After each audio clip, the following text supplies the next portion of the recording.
Good afternoon. This is Mark Richardson with Vibrant Technology, and I welcome you again to another ODS Videos webinar. And again, I'm joined by friend Dan Ambrey from Full Spectrum Diagnostics. And today's webinar, we are going to take a look at a paper mill.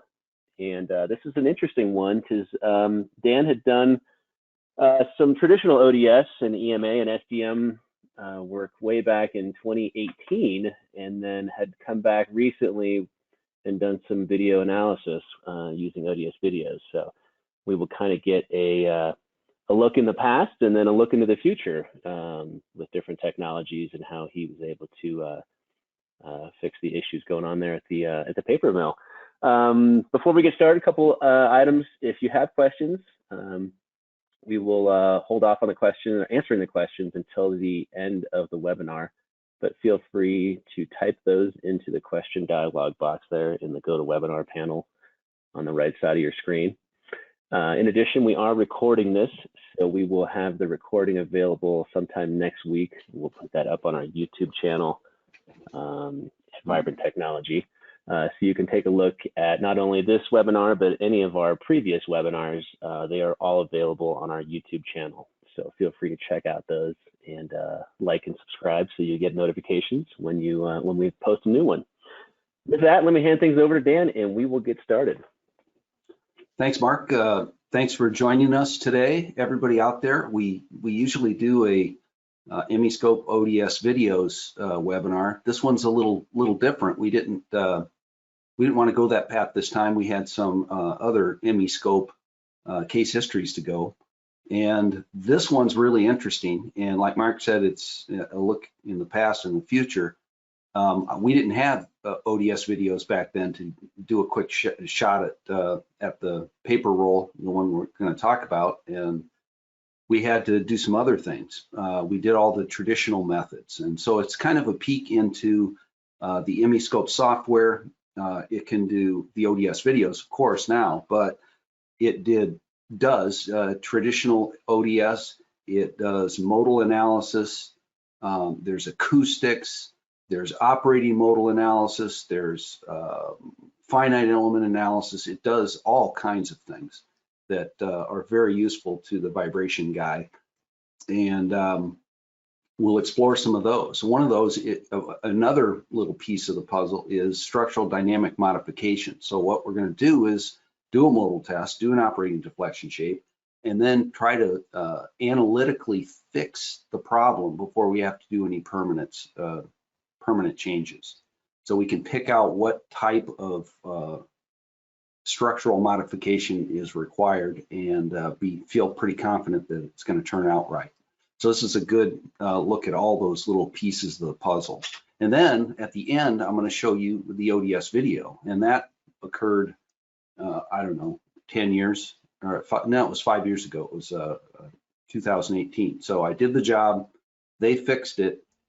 I didn't go back to take a look at it, but they said, hey, everything's running great, so that was good.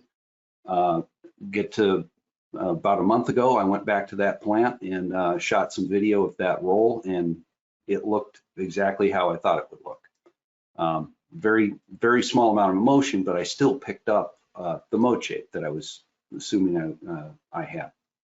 So we'll get into that. This is the former section or Fordriner section of the mill. It's where they pour the pulp out on a big web, and it rolls through and starts going into the presses and then into the dryers and the whole process. So up at the top of this, right where the pulp is pumped onto this table, I have what's known as a breast roll. The breast roll runs just fine as is, but there was a new thing a few years back in paper technology where if you put a shaker that acts on the center line of the roll and shake that breast roll, it will form better fibers on the sheet. So normally it's parallel, kind of a series of parallel fibers as they work their way down the sheet and into the next section. But this made it more of a waffle pattern. So it's like 15 to 20% better formation. So there very interested in doing that. They had a rebuild of this paper machine and put a lot of money into it, and they added this shaker, breast roll shaker. Unintended consequence was that this new component created a potential resonant excitation. So it's a source of vibration in the machine that wasn't there before, and it acted badly when we installed it. Okay, so when engaged, the shaker was found to be exciting the forming section wire return roll, which is the lower roll down here, and there's a close-up of it right here. So up here in the breast roll on the other side of the machine, it's shaking it through the shaft. So it's going perpendicular to the paper and perpendicular to the web, which is in blue, and in the same direction basically as the wire return roll. So it's not unbalanced, it's not misalignment, it's not, you know, the standard faults that you'd think would be in the paper roll. This was just an outside source of vibration that was implemented in the exact mode shape direction. And we'll get to that in a moment, but it's a very interesting problem. So we suspected resonance. We had occasions of looseness. Some of the bolts holding the structure together were loosening up, which is not a good deal. So we did or recommended modal analysis, operating deflection shape, and then if only that could have happened, we could have got a quick look at it. Because I do 20 or so modal and ODS analyses a year. And now, before I do anything, I'll do ODS videos. And it gives me a good idea what's going on, how much the vibration is, what direction is it moving in. And it's just a really good first look. And you guys that have used this, you probably already know that. But we did it in reverse, and we looked at it at the end of the process, and that was interesting as well. So we'll get to that when we get to it here. Okay, there we go. So this new breast roll was installed. The shaker, breast roll shaker consisted of a rotating eccentric mass, which produced defined linear cross-section sheet motion. Boy, that's a lot to say. The motion increased the pulp fiber alignment. So we have this this box out here, and inside of it are two big eccentric masses, and they're oriented so that they produce a thrust through this output shaft. So there's a connecting rod, there's a thrust bearing, and we have a slide bearing. Just to, you know, obviously you don't want to pound the bearing and create bearing defects. So there's enough room here for everything to slide appropriately, and you can have a certain stroke length, and that's how they measure how much vibration they're putting in, or what frequency they're putting in. So we get that better sheet formation and better properties. Okay. Oh, and upper right, this is the breast roll shaker. It's big. It's two stories. You need a ladder to get up here, and it's lined up directly with the breast roll. And I should have had somebody in the frame for better reference of the size, but this is a pretty big structure. Okay, we're going to do experimental modal analysis. It's a diagnostic performed on structures to determine their natural frequencies, damping, mode shapes, performed with the machine in the non-operating condition so we can limit the background noise. Usually you take a hammer, and that's the first little cartoon here. You impact the structure with the hammer, you put a pulse into it, and it creates a wide frequency band of energy, which excites all the natural frequencies, or as many in that the range that we set it for. This is the exponential decaying pulse. So we hit it with a hammer, it's going to ring like a bell, and in this ring down are all the frequencies that we're talking about. So we can process that signal and do some magic math, and we get an amplitude and a phase that show us how much the structure is moving, and we can animate that stuff and see what direction it's moving in, how it's bending, what have you. So we'll show you lots of examples of that in a moment here. We need something, some remedial modal analysis instrumentation requirements. I show massive structures. We have a lower frequency heavy hammer with soft tip, intermediate structures, mid-range frequencies, medium hammer, medium tip. And this is a 12-pound hammer for the massive structures. This is about a 3-pound hammer for the medium-sized structures. And the lightweight stuff for, you know, gears and piping and turbine blades and stuff like that are very small, lightweight hammers to generate as high a frequency as possible.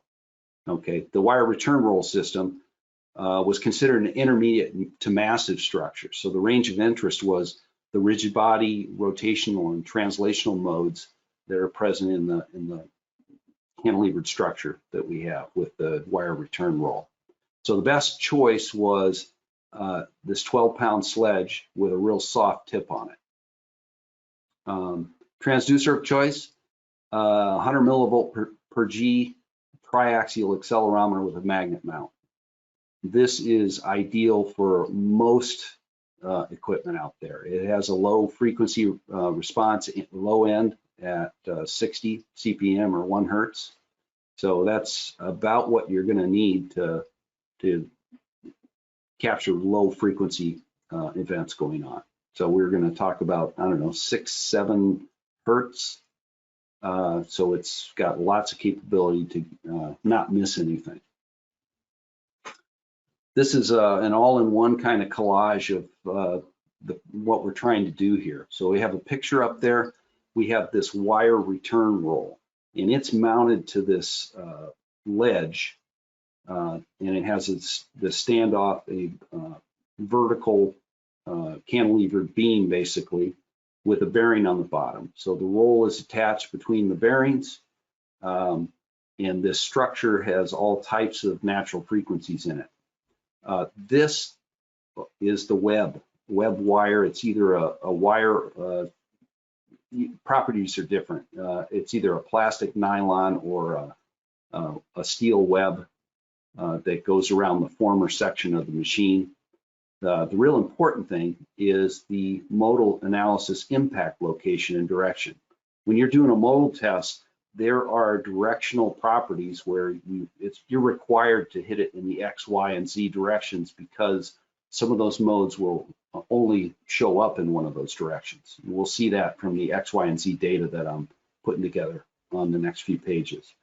As an example, this was the Y direction impact, and it's at 454 CPM. So pretty low frequency. What is that? 7.5 hertz, something like that if you're a hertz guy. But there's nothing in this range except the breast roll vibration response. So every time they dialed the breast roll frequency up and they got closer to this 454, the vibration would just go uncontrollable. And it was very sensitive. And all that energy is passing through this web wire into this roll down here. So we got a roll at the top, the breast roll, it's being shaken, it's shaking the sheet, and it's in the same direction the motion is as this roll natural frequency. So if we could stay away from it, but that isn't where they wanted to run the shaker.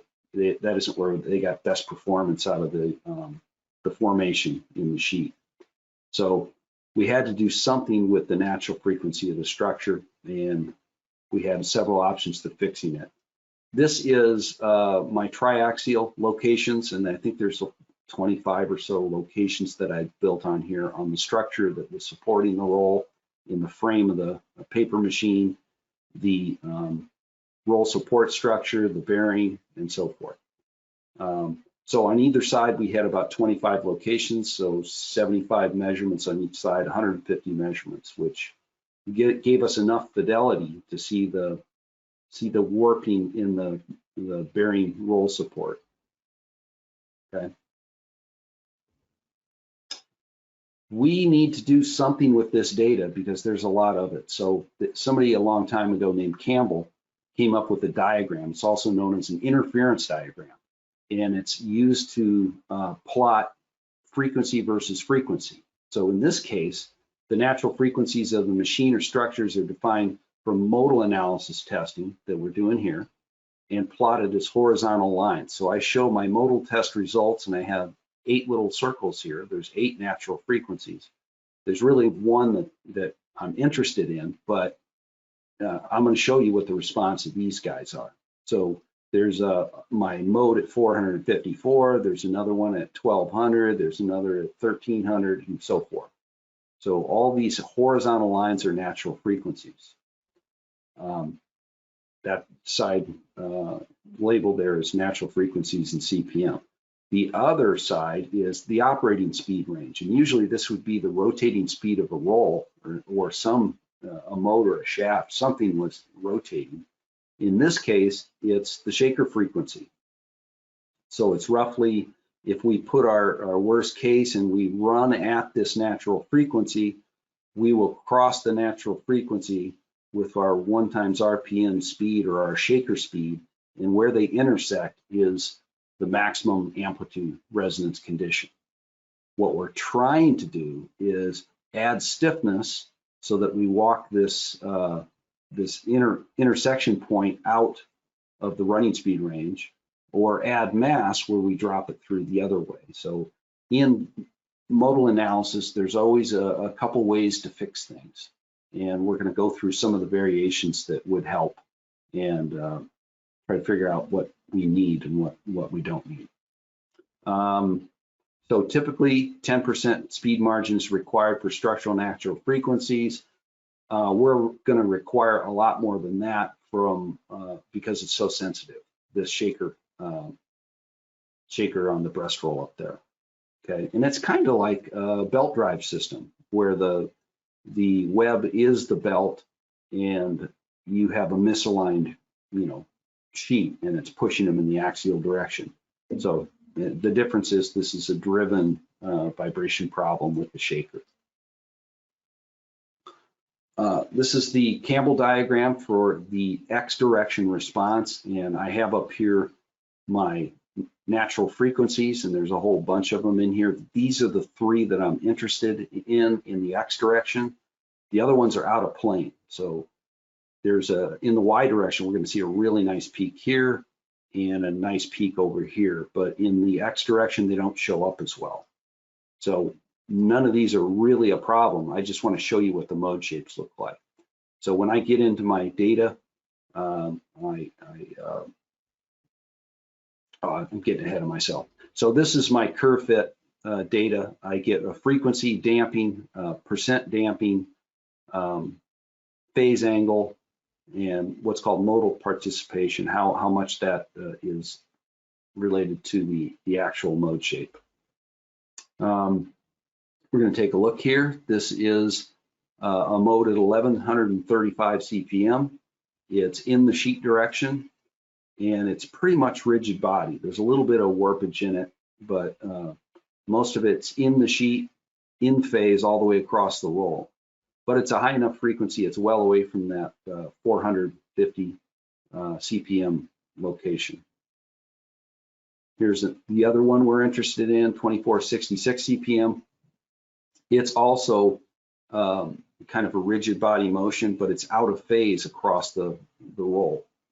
So at one end, while this is positive, the other one will be negative, and vice versa.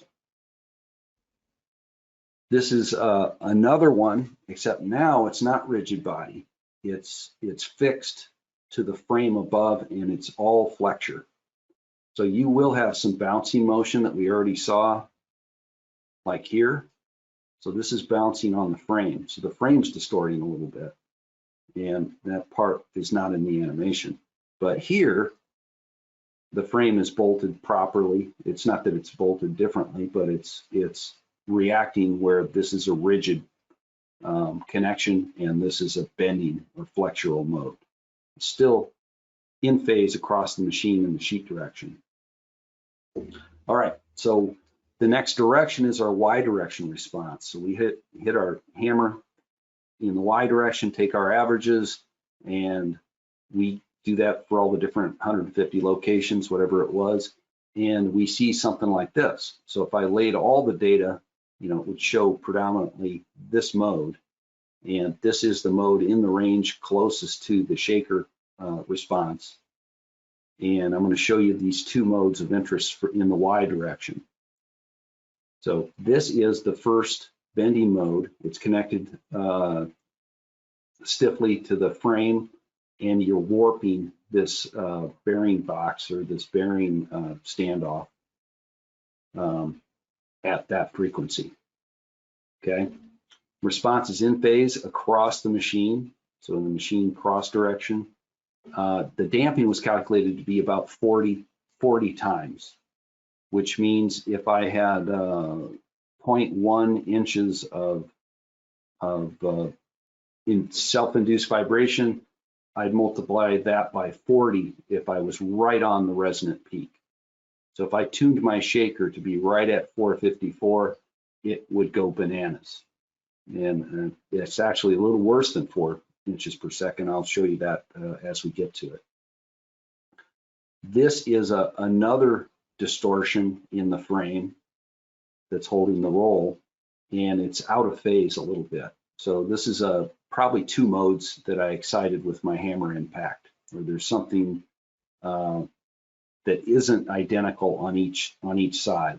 So I think there's some equipment mounted here, and it shows the same over there, but there was one side that was different from the other. So a lot of times you'll get an off-axis mode showing up. This is a Z direction response, and normally I don't see a whole lot in the Z direction because everything's mounted to the ground in the Z direction. In this case, it's hanging on that cantilever, so it turned out to be a lot of stuff going on. There's three different modes we're going to take a look at. This is the Y direction mode from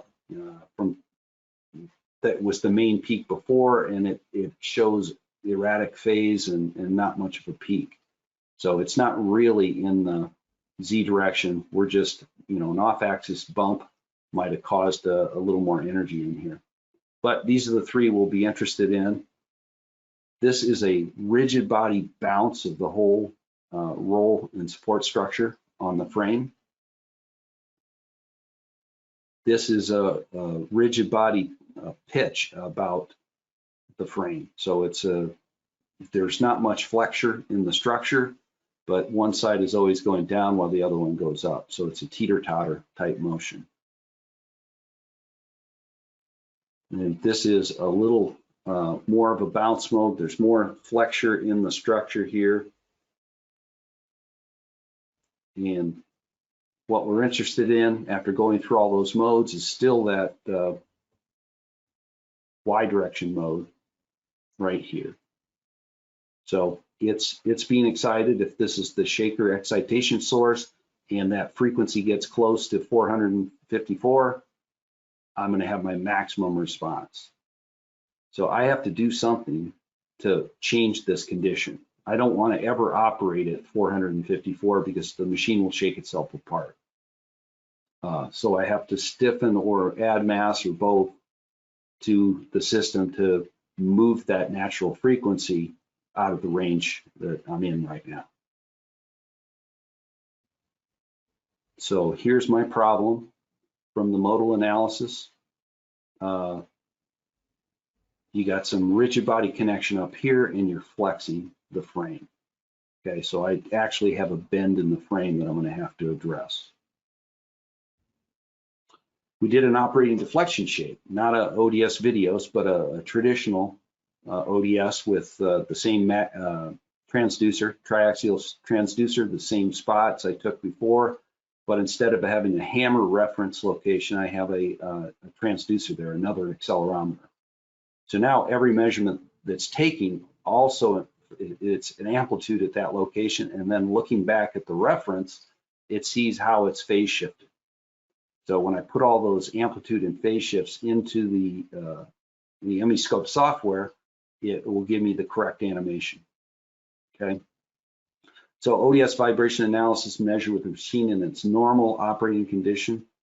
This analysis measures the machine's response at a specific time or frequency. Both amplitude and phase are information are collected at various points on the structure, and via some specialized software, i.e. MEscope, the machine can be animated and show us insights into it that we haven't seen before. Normally, you would be looking for unbalance, eccentricity, misalignment, cocked bearings, the bent shaft. Those are the phase-related things that we're going to be able to see in the structure. Okay. In this case, we're still going to see those parameters, but this is all just the self-induced motion, but it's also the energy that's coming from the breast roll shaker going through the web and getting to the response in the roll. Okay, little summary page. I still have my picture of my roll, and I have my locations. You do need enough measurements to get this distortion. If you only took a couple measurements at the top and one at the bottom, you'll never see if this is actually distorting or not. So I took on each side all the way around at each location here. So I'm looking for all types of motion and how it's twisting and any discontinuities that are in there. This is the overlay of all the data, and this big peak is the shaker, the breast roll shaker. The little peak is the natural frequency of the wire return roll. Get a little more in depth. I have a linear amplitude and a log amplitude response. So the biggest peak here, and this is really kind of strange to me. It threw me for the first time when I'm like, that doesn't seem right. 454 is the natural frequency. So I know that's a natural frequency of this roll because I measured it with the roll shutdown. This is the driving source, excuse me. 369 is the breast roll shaker, but they're over 20% away from each other, and they're still driving a huge vibration. Okay, it's still 40 to 1 in my Q factor, meaning how damped is it, and it's very lightly damped. So I don't have to be super close to it to get all this energy going into the wire return roll. Here's my ODS shape, 369 CPM, and that's at the stroke and frequency that the plant set up for the breast roll shaker.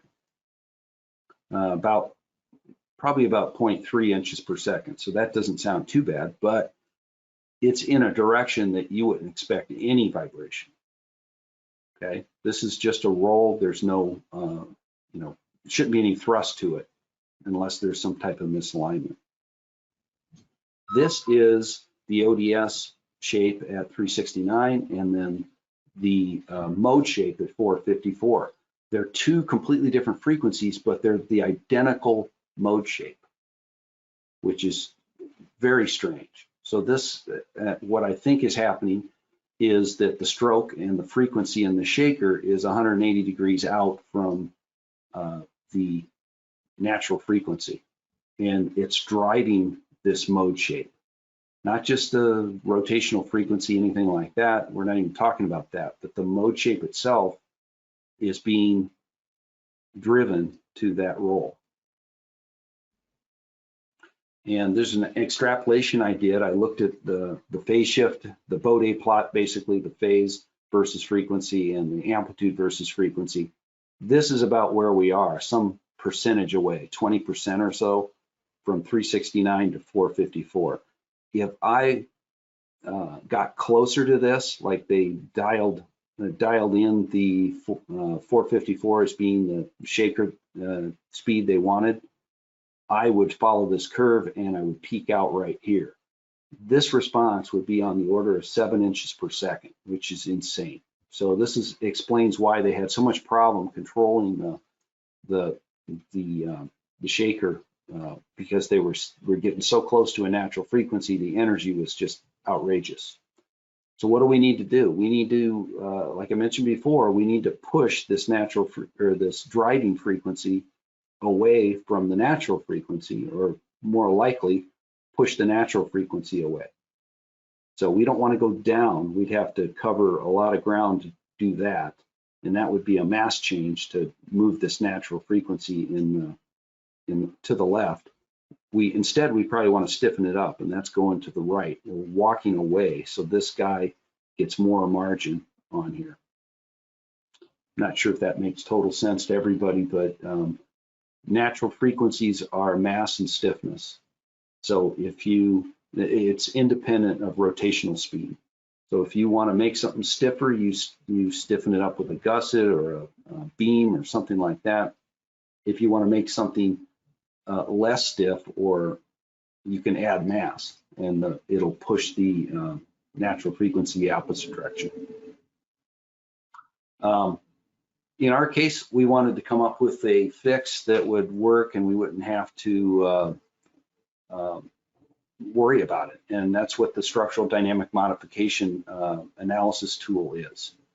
It's a combination of an empirically collected experimental modal analysis, which we did, all those measurements, and analytically calculated finite element analysis. So I have a structure that I built, and it is very close to the correct dimensions, the thicknesses, the mass, and so forth. And I took that data and I added it. Well, when MEscope works, it creates a stiffness and mass matrix in the structure, or in the computer program. We are just making changes to that matrix. So we're adding a mass contribution, or we're adding a stiffness contribution, and we're pushing that natural frequency one way or the other. But it's a very accurate idea, or a very accurate approximation of what will work and what won't work, and before we even do anything to the structure. Had three ideas. We'd go with a mass, added mass, and a lot of times if you have a hollow beam like we have, you can add a coarse sand, or you can add, what do you call it, lead shot or steel shot in there, something that won't bind and cake together in the humid atmosphere. But if you have something coarse in there, it'll allow it to flow a little bit, and it'll dampen out the response. So the added mass itself wasn't thought to be the end all, but the damping might be acceptable. The beam modification was trying to turn that into one long beam again, instead of flexing in the middle like we saw in the mode shape. So we had various cross sections for that beam, and we'll get to those.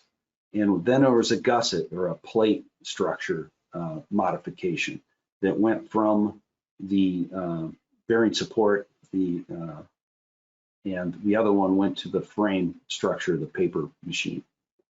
And a couple of them had a really good response, and the other one didn't. So we'll do the other one first. It's baseline, you show them here. I have roughly 430 CPM, and it moves a little bit. It depends on your curve fitting. So I keep talking about 454, and this is 430. If you're going through this program, it just shifts the frequency slightly based on changes in the mass matrix. We added about 1,500 pounds of mass inside the cavity in this support section. Didn't really move, maybe 1%. It was a very small change. We doubled that roughly, added a different type of mass, lead or something that was a little heavier, and it didn't have any effect at all. If you look at all the different modes, we're trying to fix this mode. This is the one that should change, the number one on the list. The rest of them all stayed the same. All the different twisting and torsion and bouncing and all those were pretty much not effective. But the mass added to a hollow cavity in each roll frame did not have an effective fix for what we were looking for. This is how much it changed. So this is as found modal analysis. This is the structural modification of 1,500 or 3,000 pounds. It just shifted it slightly. So it was still a problem. This is a structural dynamic modification of a beam, and I can, tell it what cross section. I tell it I want to go from this point to this point. I want it to have a rectangular cross section, 2 inches by 1 inch or something like that. So I had 3 different trials I did. I did a 1/2 inch by 1 inch, 1 inch by 1 inch, and 1.5 by 1.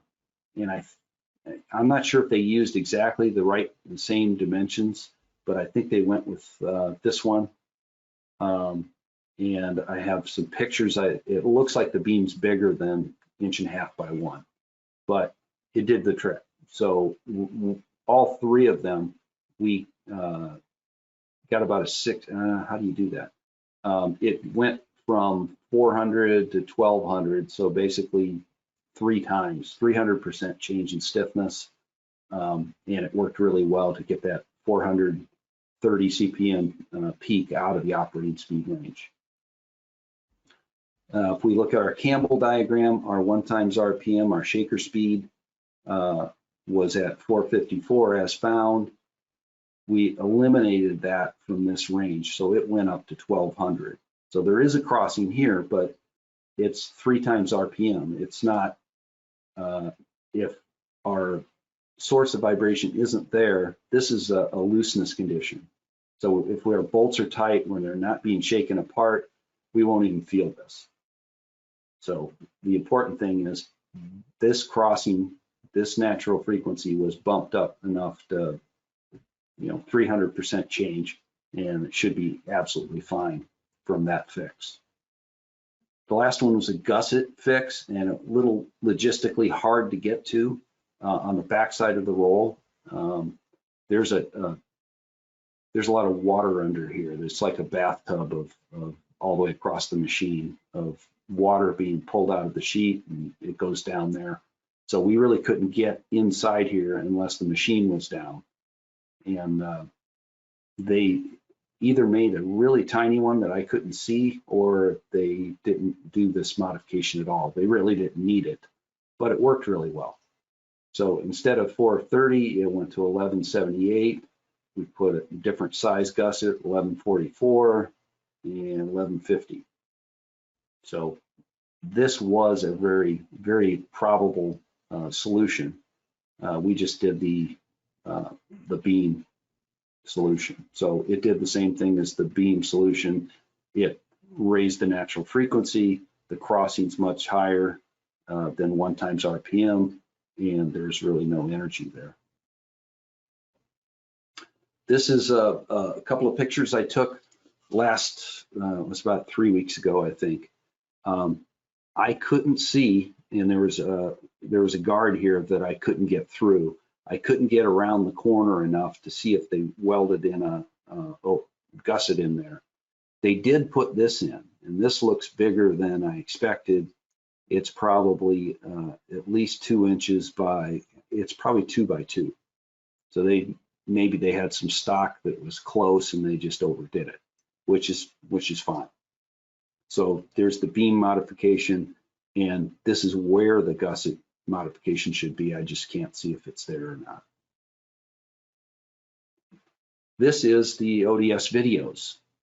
So we took the we had the machine running, and we took a video and processed it, and this kind of bugged me, but I left it in there to show you what it was. This is flutter in the sheet or the web wire.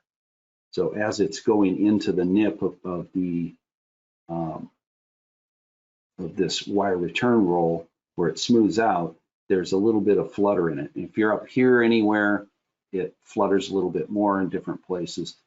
Anything like this indicates huge vibration, okay? I'm putting a scale on it now with the color contours, and you can see there's red on there, there's yellow. This thing is close to 0.3, 0.35 inches per second, but it's just flutter. It's like sheet metal.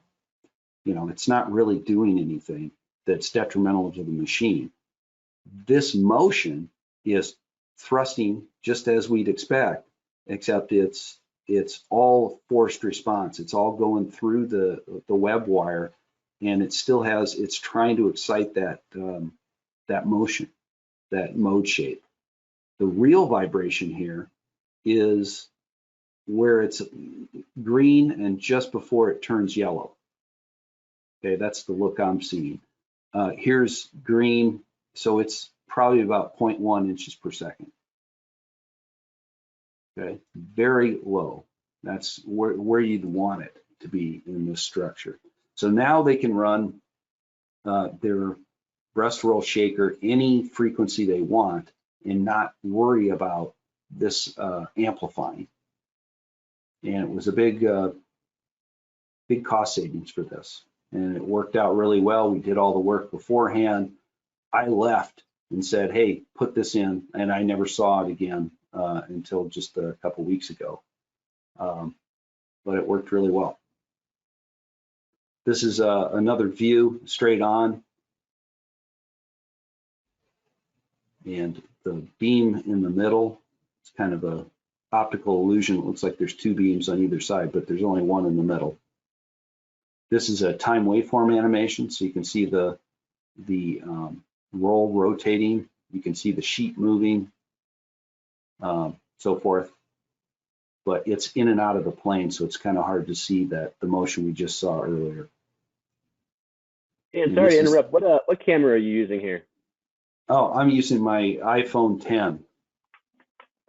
I don't use my cameras anymore. I bought a $6,000 camera, and I bring it to different sites and light panels and all that, but I rarely use it anymore. About 95% of what I do is just done with the cell phone that anybody can do. So it's a nice cost savings for the software. You're paying for the software, which is fantastic, but you don't have to pay for a camera anymore. Good enough? Good stuff, yeah. Good timing too. But this is, I just love this animation. It's just exactly what I thought it was going to be. So it's all forced motion. The natural frequency is gone from this frequency range. So I'm looking at 300 and I think it was 370 CPM, something like that. All this vibration is transmitted through the sheet, and it's you're amplifying the mode shape of the shaker, which is kind of wacky.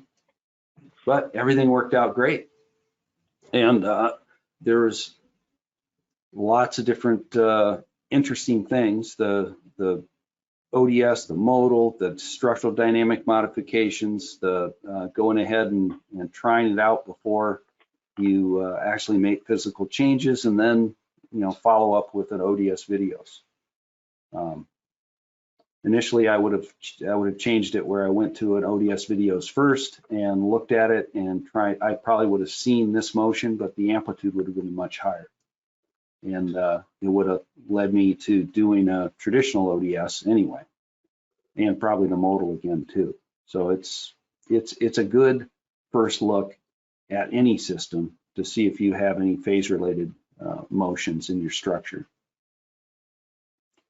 That's all I got. If you guys are interested in me answering some questions, I'd be happy to do that. I don't know if you have any, Mark. None at this time. If you have questions, feel free to go ahead and type those in, and we can go ahead and answer those right now. That's great. I like how he sort of went from the past to the future right here, and seeing how video is really an excellent solution here for just seeing the results here. This is it's fantastic. Yeah, and we are working on a modal solution as well. So it would be kind of an operating modal, but just doing the FRFs is a big deal. Maybe we should do an ODS videos webinar on that.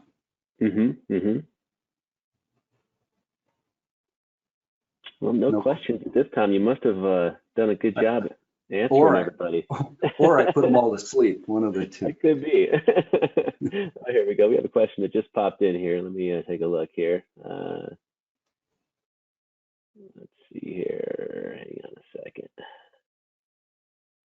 Are acceleration measurements obtained from a given impact, or is it one sensor, one impact? It's a triaxial accelerometer. So what I'm interested in doing is exciting just the X modes, just the Y, and just the Z. So I would take my, let me go backwards a little bit here. Yeah, and then a follow-up was, are all sensors measured at the same time? Yes, they are. Not every location, Not but every, yeah. all three channels are measured at the same time. So I'll be hitting in the X direction, and I'll drive those natural frequencies the most. So those will pop out. There might be little blips where I have some cross-axis stuff from Y and Z, but it'll be mostly X. I'll hit the structure and save those 6 averages, and then I'll go to the Y direction and I'll hit it 6 averages, and then I'll go to the Z and hit it 6 averages. Then I'll move the transducer to the next spot and I'll do X, Y, Z, and move it again, X, Y, Z, and just repeat that. So now when I go and look at my data block, I can line up all the X impact data, all the Y impact data, and all the Z. And I'll have, in each of those, I'll have off-axis response. So the triaxial is built for taking all three measurements simultaneously. So all the phase is reserved, everything is preserved to get a good animation.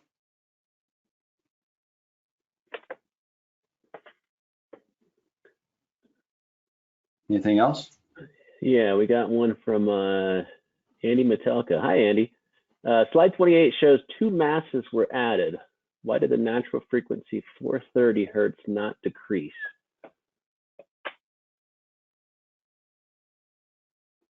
There you go. Well, the 430 is in a different plane, so it would have minimal effect. If it was a vertical mode, where am I here? There I am. If it was a vertical mode of vibration, like the one end was pitching and the other wasn't, there would be a change. But in this case, I was fixing it in the wrong direction. You know what I mean? It would be vertical modes that would be affected.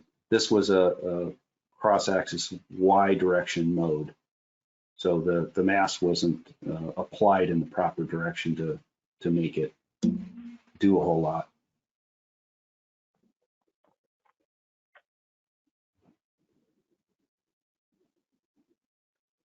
Anything else? Okay, nothing yet. Anybody else have any questions? Go ahead and throw those in. Good stuff, Dan. Yeah, I did want to talk about some pricing if anybody's interested. If you just wanted to add ODS videos, if you currently have MEscope, you can add ODS videos for $9,000. If you have nothing and you're brand new to MEscope, you can add not only MEscope, but also the ODS videos package, and that's $13,995. In addition, we also offer a monthly subscription. So if you wanted to just try this out for a month, you can go out to our website and go to the Vibrant store. And for $840 a month, you can do a monthly subscription for ODS videos. So a couple different options there.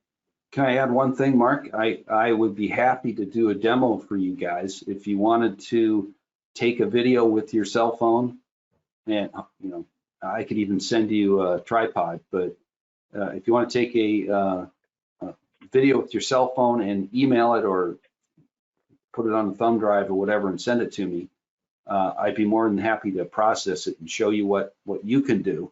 You don't have to learn a new software or anything. I could do it remotely if that's something you're interested in. I have several clients that do that right now. Great. We do have a few more questions that popped in here. Lulu's asking, I have a problem when we use high-speed camera to test a rotating device and how to extract vibration on rotating equipment. So I think he's just asking, how do you extract, basically using a camera, how do you extract vibration? Well, it's to see it rotate, you mean? I assume? That's what I'm guessing he's asking, yeah.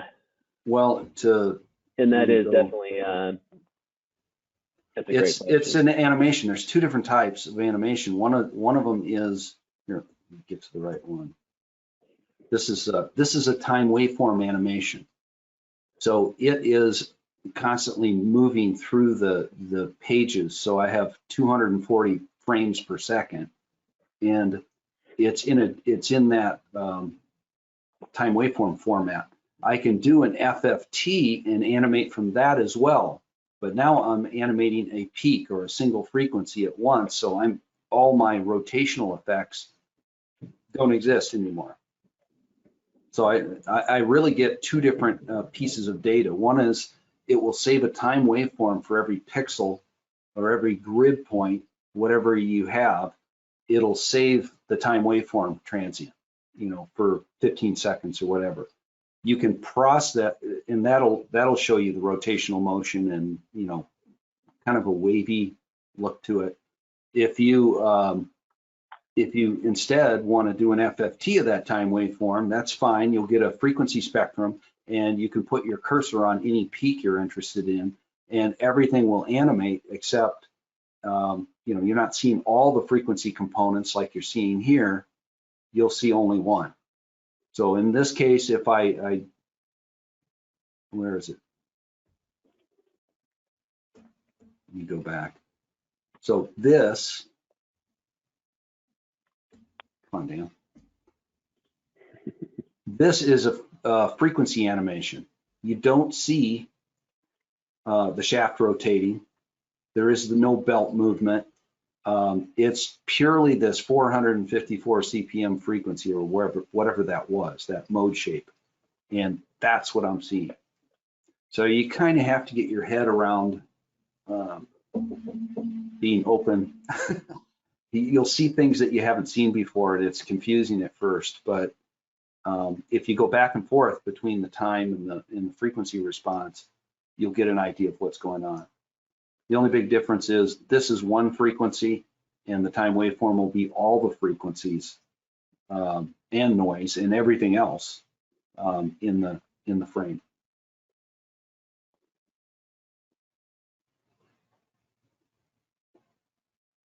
Anything else, Mark? Okay. Yeah, we got a few more here. Let me jump back. Okay, next question. Did you use the rectangular window or the force exponential window? Both. Oh, the force exponential window. Let me go back to that.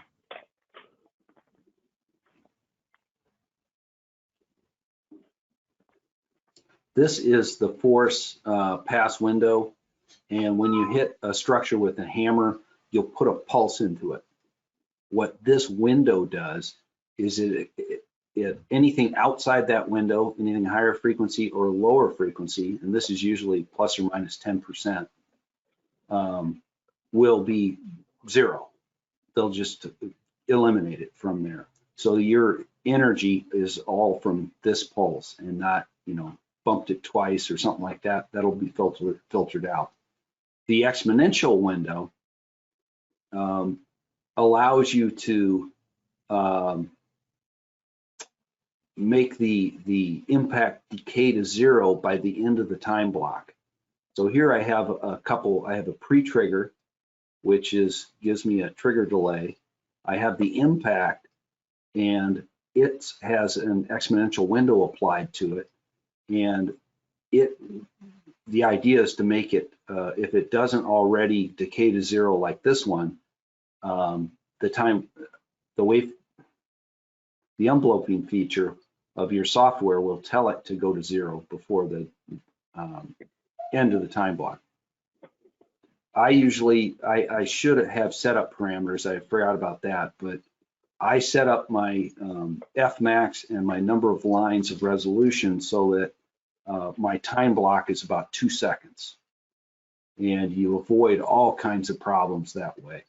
The only thing that you might have a problem with, if you have a lightly damped structure, and it'll ring all the way through, and it'll get out here and be nowhere close to zero, and you'll get a little corruption in the signal.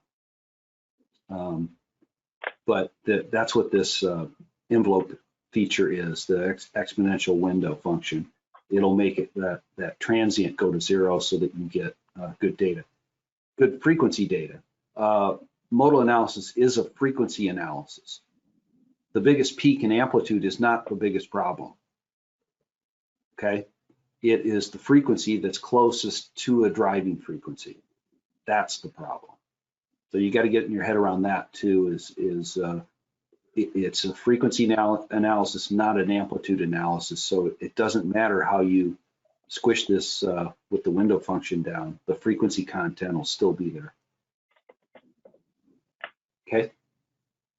Great. Next question. What pound hammer did you use? It was a 12-pound hammer. It was 1 millivolt per pound. And the hammer I showed you,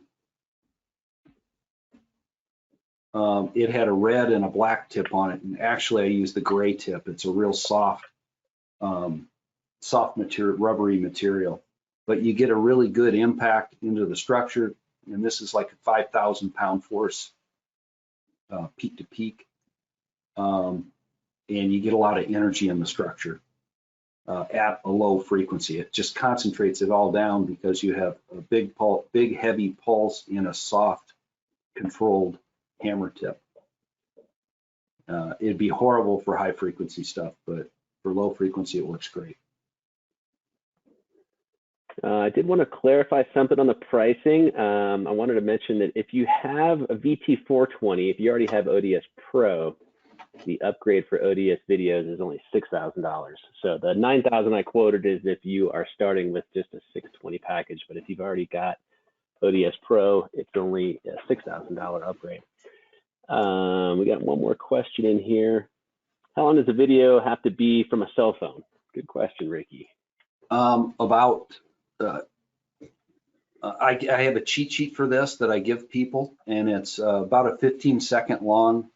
15 to 20 seconds is plenty, but the ODS video software allows you to average in the ODS FRF, so you can do a better, you get better frequency response. And so I always say 15 seconds of data is about what you need.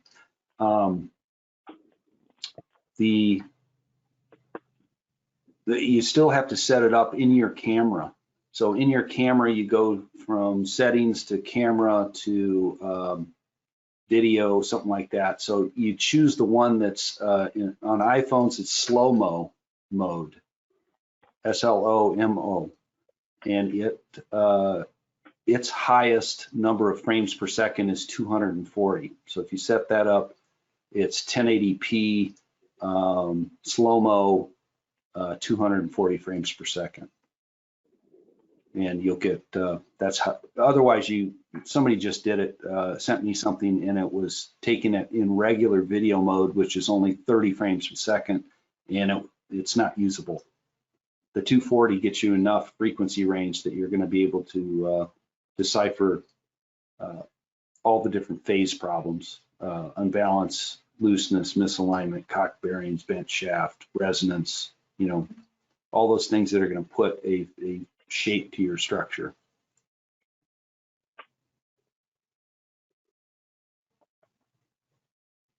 Okay, that was the last question, and we did get one comment in here. Robert Fry, thanks, Dan. I haven't had to look at the wet end of a paper machine in 20 years. Brings back memories of Christmas and 4th of July shutdowns. No extra charge for that.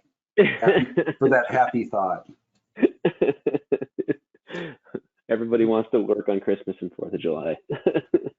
With that, we'll wrap it up. And those of you that are joining us from the States, I do wish you all a very happy and safe 4th of July weekend. And perhaps you're taking next week off.